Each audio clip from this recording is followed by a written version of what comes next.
Aquatic invasive species are plants and animals that are not native to Minnesota, but can take hold and spread across our waterways, causing harm to ecosystems, the economy, and even human health. Minnesota's natural resources, and especially our lakes, rivers, and streams, are threatened by a number of aquatic invasive species. Zebra mussels and Eurasian water milfoil are spreading at increasing rates throughout our waterways, and they can create hassles for people trying to enjoy the outdoors. Additional costs to manage AIS and the impacts on recreation can change the waterfront experience for shoreland owners. Research shows that once a body of water has an abundance of invasive species, there can be as much as a 19% negative impact on property valuation. Aquatic invasive species can be spread from one water body to another when people, equipment, and things like bait are transported between the two locations. For example, boats and boat ramps are prime locations of increased risk when it comes to spreading invasive species. If weeds and other debris aren't effectively removed from a boat before transporting it, there are risks of spreading AIS.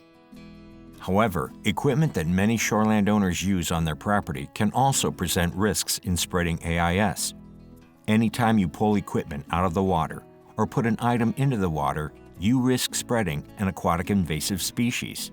For this reason, it's imperative that you consistently follow best practices when putting in or taking out any items from the water.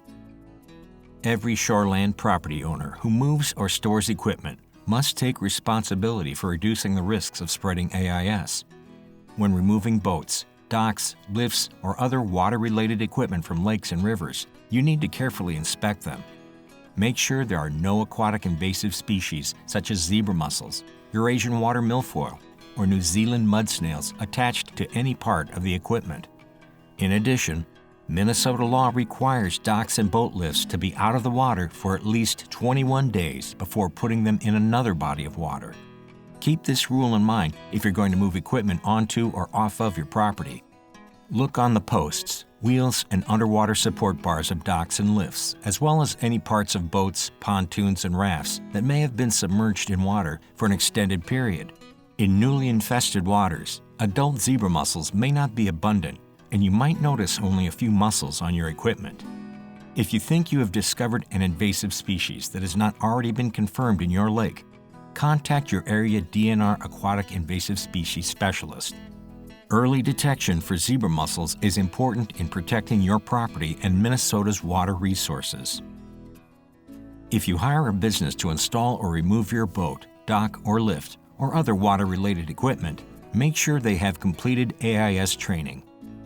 Service providers that have completed DNR training and obtained their service provider permit will have a permit sticker in the lower driver's side corner of their vehicle's windshield.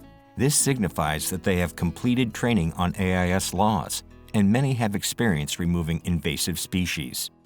You can find a list of permitted service providers on the DNR website. As a shoreland owner, we need your help to stop the spread of AIS. Learn about invasive species that are in your area and what they look like.